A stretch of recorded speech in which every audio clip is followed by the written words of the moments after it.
Everybody, welcome back to my channel. My name is Eric McGrew, and today I'm on a fairly small job, and I just thought I'd point out what I'm doing and why. Some people get confused as to some of the suggestions that we as arborists make.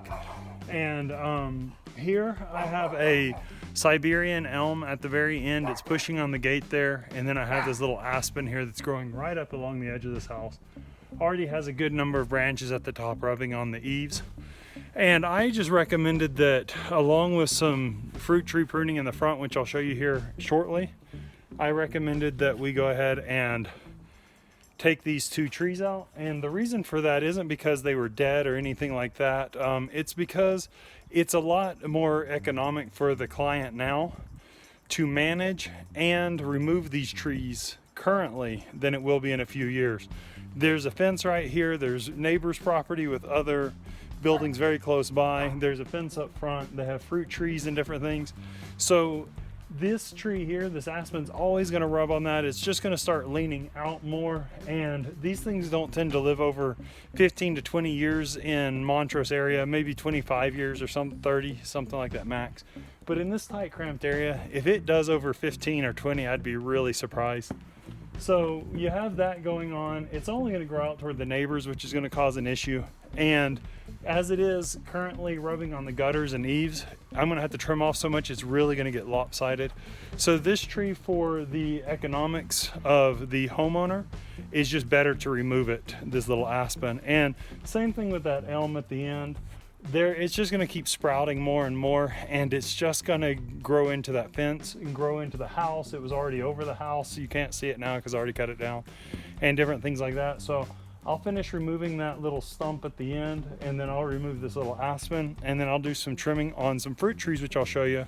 And that's why I recommended it, not because I want to kill trees. I would love these trees to stay if they hadn't been planted so close to the home, and if they had more growth area to grow into. So if you want your trees to be healthy and long-lived, don't plant them close to the house. It's not good for them. Well, there it is, all finished up. The elm cleared out at the end and the aspen cleared out here. Now that roof will not be suffering from abrasion, nor will anything be pushing on the gutters, and they'll have a lot cleaner gutters by not having the leaves fall into it or the branches grow into it, clogging it up. So I've got a little bit to do on these as well, these little fruit trees. They had some storm damage and they're just needing to be thinned out a little bit. So I'll be using my silky pole saw and my hand saw and some pruners, and we will get these all taken care of.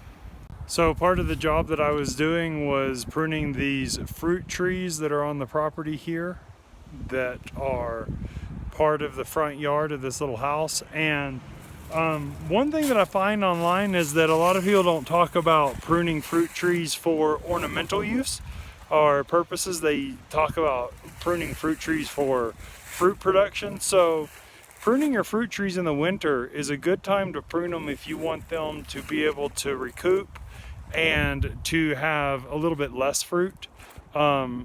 It's not that they won't produce fruit, they will continue to produce fruit, but when you prune them early in the spring, like a lot of people online tell you, that's really forcing the buds to come out in full force, and the tree is trying to recoup a little bit in its high reactivation state, and it tends to produce lots of fruit. And a lot of people do that because that's what they want lots of fruit. Well, if you're not looking for fruit, but you're looking to be able to trim up your trees and make them safer and look better, and by safer I mean in this case safer for the tree itself, because these trees were getting so overloaded that they were breaking and things, and there was some storm damage on this guy here. So I went ahead and I trimmed out the bad areas, left it with some sprouts and twigs or stems that'll regrow in hopefully pretty well. And I've had good success pruning fruit trees for this reason, especially ornamental ones in the dead of winter. You can prune them pretty much all year round. Just know that they might sap heavier and they might be more susceptible to shock or heavy infestation certain times of the year, but the winter is not an issue. So this is what it looks like after I've done my pruning on them.